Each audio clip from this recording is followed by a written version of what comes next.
are you ready to start your first class? Você está pronto para começar a primeira aula? Então vamos lá! Durante esta unidade, analisamos o diálogo entre Mr. Morgan e Miss Addams, que foi uma conversa de apresentação do novo escritório que ela começou a trabalhar. Creio que você já deve ter tido uma experiência assim em algum momento antes. Neste vídeo, faremos uma análise mais aprofundada deste diálogo, entendendo a estrutura e o significado de cada palavra. Esta primeira lição, vamos começar pelos verbos. Provavelmente você já deve ter usado ou deve ter ouvido falar do Google Meet. Aquela palavra lá, meet, do Google Meet, significa encontrar ou conhecer. No diálogo, o Mr. Morgan, quando ele se apresenta para Miss Addams, ele diz, nice to meet you, ou seja, prazer em conhecê-la. Lembre-se, é muito importante notar que o meet é usado apenas quando a gente conhece alguém pela primeira vez, tá? Não pela segunda e terceira vez. Quando a gente encontra alguém pela segunda ou terceira vez, a gente já não usa mais o meet, a gente vai usar see. Então, por exemplo, seria nice to see you. Ou seja, prazer em vê-lo, em reencontrá-lo, né? Nice to see you, já não vai ser nice to meet you. O segundo verbo é o let. O let significa deixar ou permitir. No diálogo, ele tem o sentido de deixar, quando o Mr. Morgan fala, let me show you. Let me show you the office, né? Deixa eu te mostrar o escritório.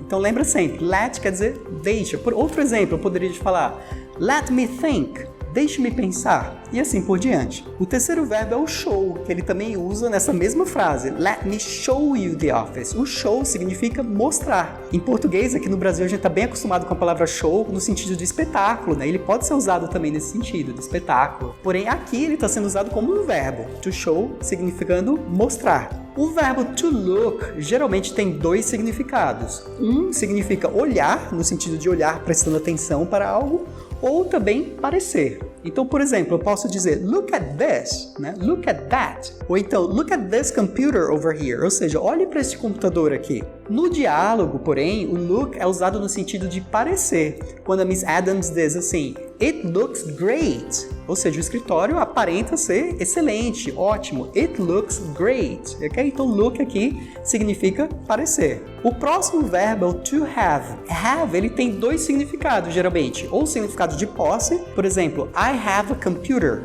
Eu tenho um computador. Ou I have a pen. Eu tenho uma caneta, e assim por diante. E também tem um sentido de ter que fazer alguma coisa. Have to. Have to significa ter que. Por exemplo, eu poderia dizer I have to go.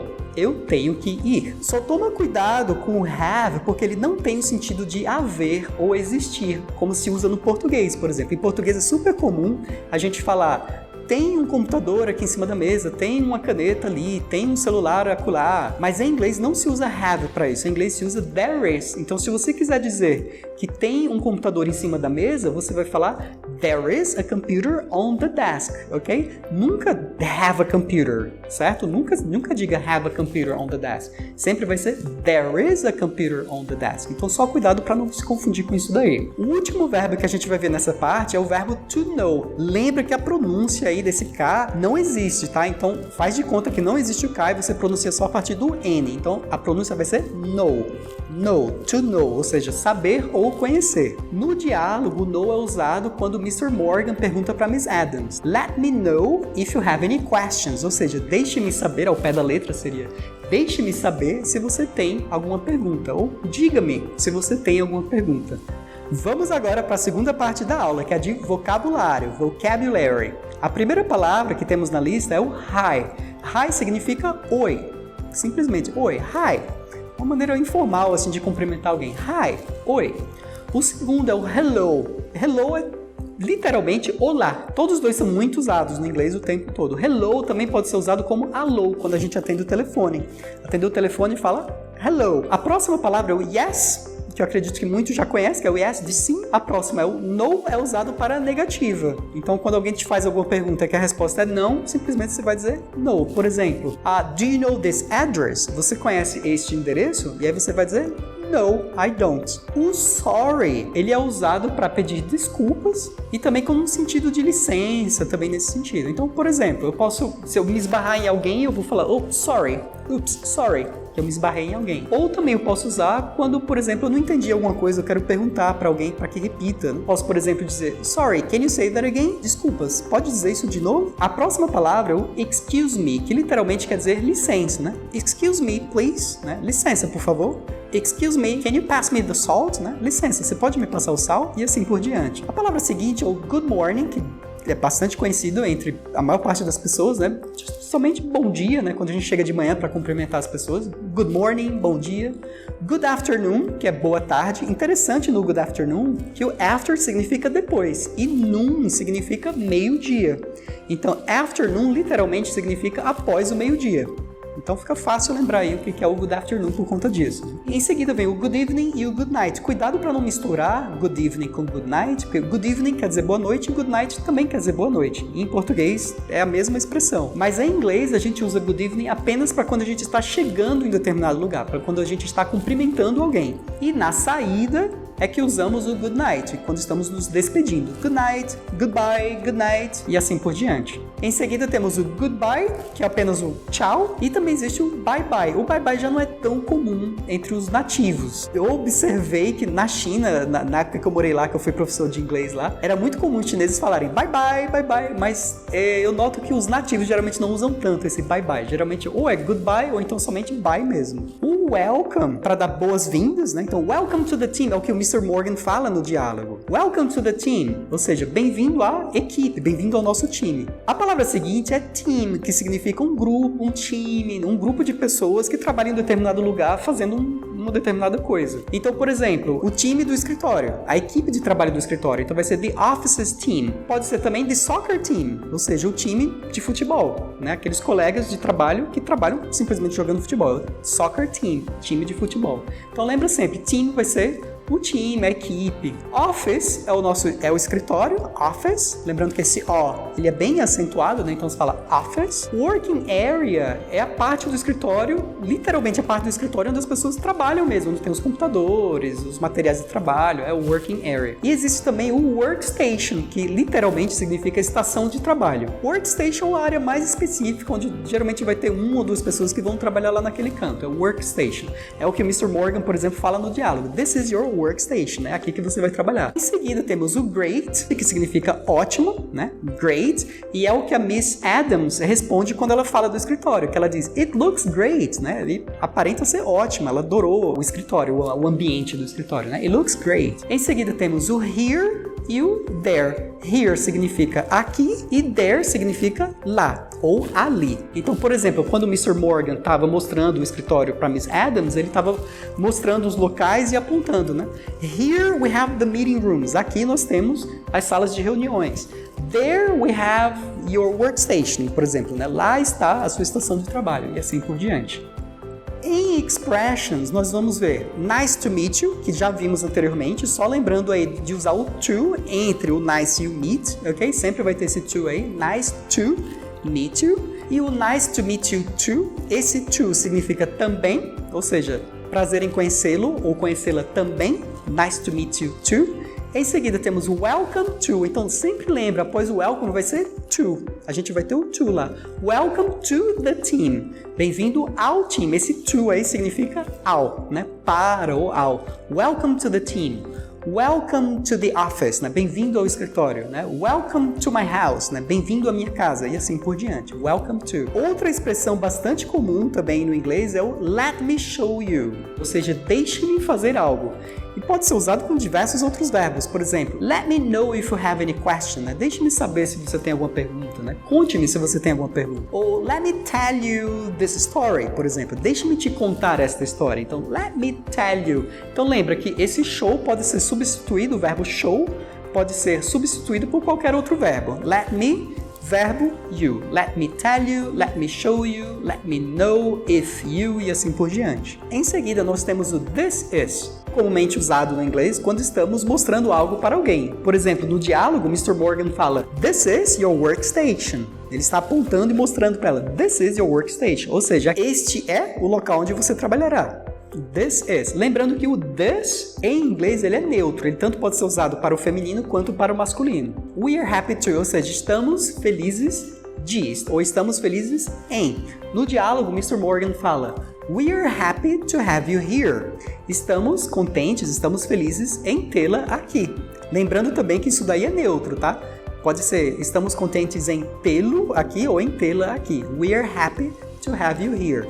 Esse we're happy to pode ser usado para outras situações também. Por exemplo, we're happy to tell you the news. Né? Estamos felizes em te contar as novidades, as notícias e assim por diante. Let me know if you. Lembrando que esse if significa se. É o se do português. Fica fácil de lembrar o significado do if porque ele tem apenas duas letras, assim como no português também. Então, se, S-E, só tem duas letras e o if no inglês também só tem duas letras. É o se. If you are thirsty, here I have a glass of water for you. Ou seja, se você estiver com sede, aqui está um copo de água para você. Continuando com as expressões, nós temos o I'm sorry, este I'm, que é a forma contraída do I am, né? I am, ou seja, eu sou ou eu estou. I am sorry, que literalmente significa eu sou desculpa, mas em português a gente fala me desculpe, né? I'm sorry. Em seguida temos o please, que é o por favor, que é muito usado no inglês, mais usado até do que o por favor do português, né? Please se usa o tempo todo.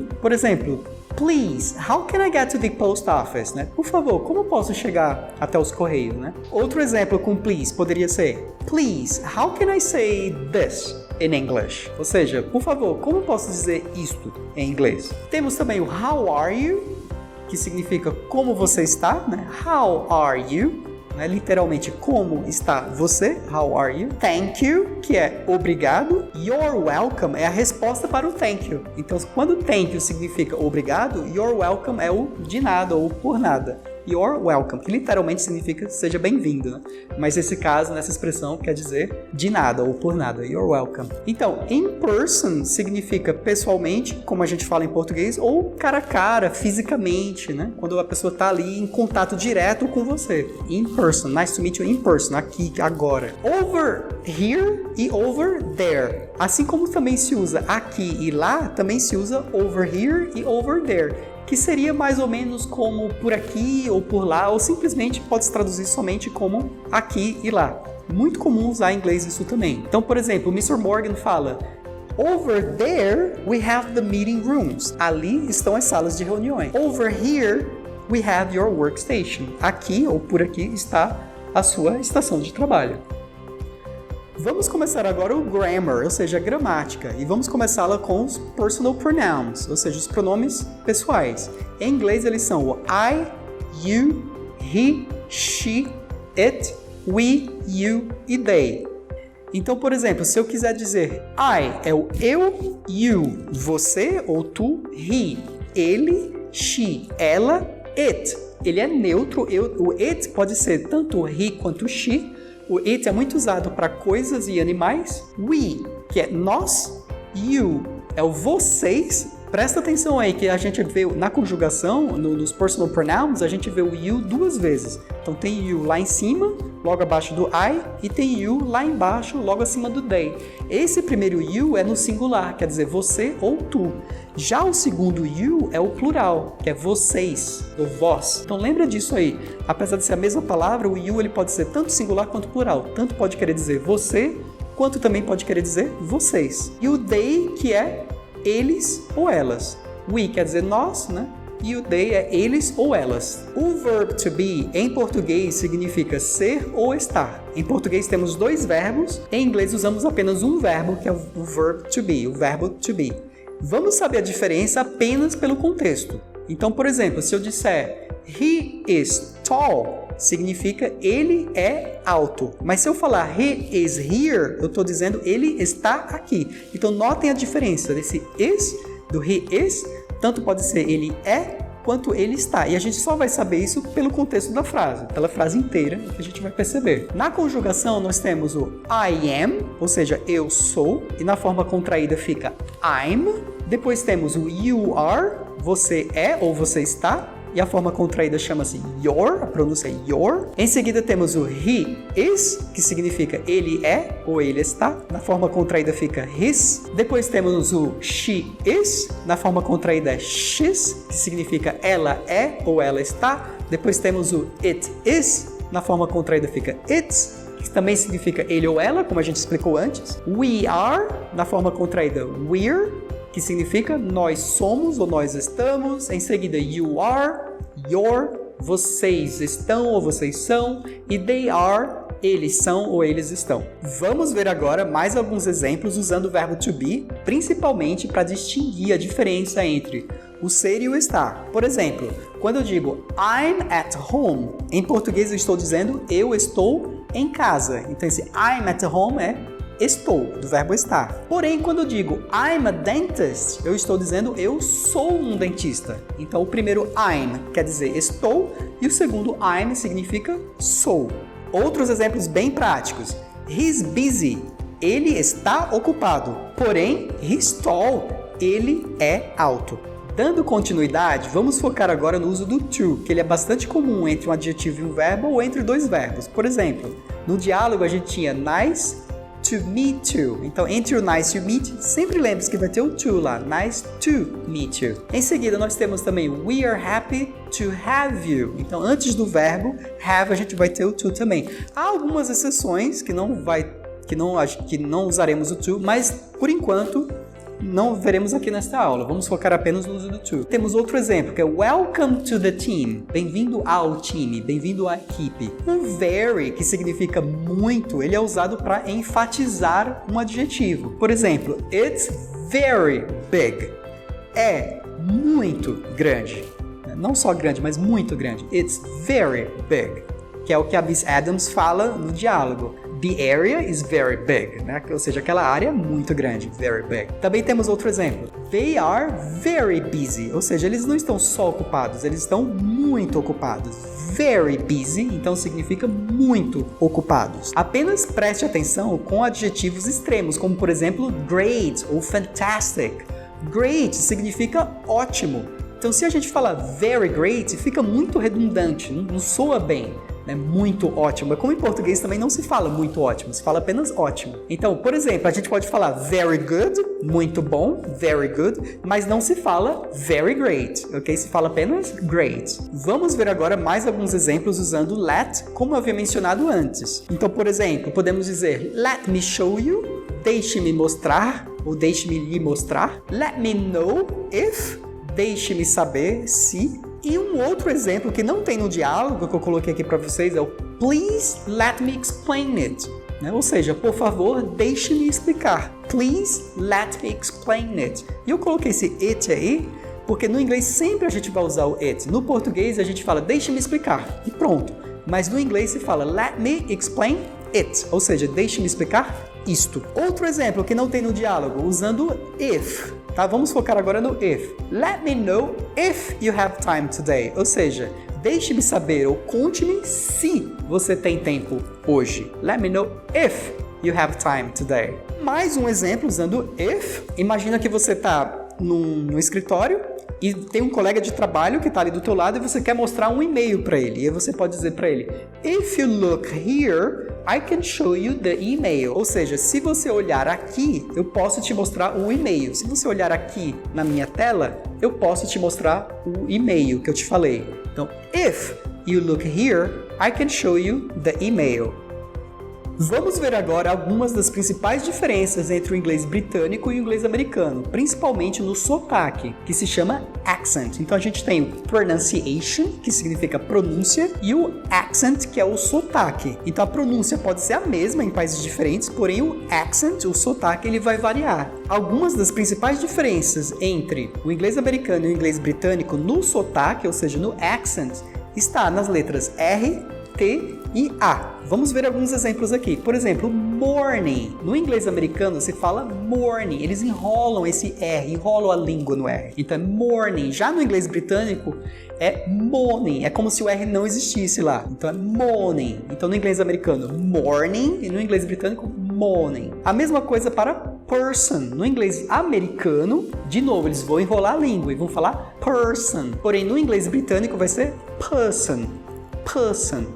E não é só no inglês britânico, o inglês australiano tem um sotaque parecido também com o inglês britânico e alguns países da África que tiveram influência do Reino Unido durante a colonização. Outra diferença no sotaque é da palavra meeting, por exemplo, que é no inglês americano. Esse T do meeting, no inglês americano, ele é pronunciado como se fosse um leve R, então se fala meeting, meeting. No inglês britânico é que eles pronunciam de fato o T, e eles falam meeting. Então, no inglês americano fica meeting e no inglês britânico meeting. Parecido também acontece no fantastic. No inglês americano, aí a gente vai ver a diferença do A. Esse A, ele é como se fosse uma mistura do A com o E.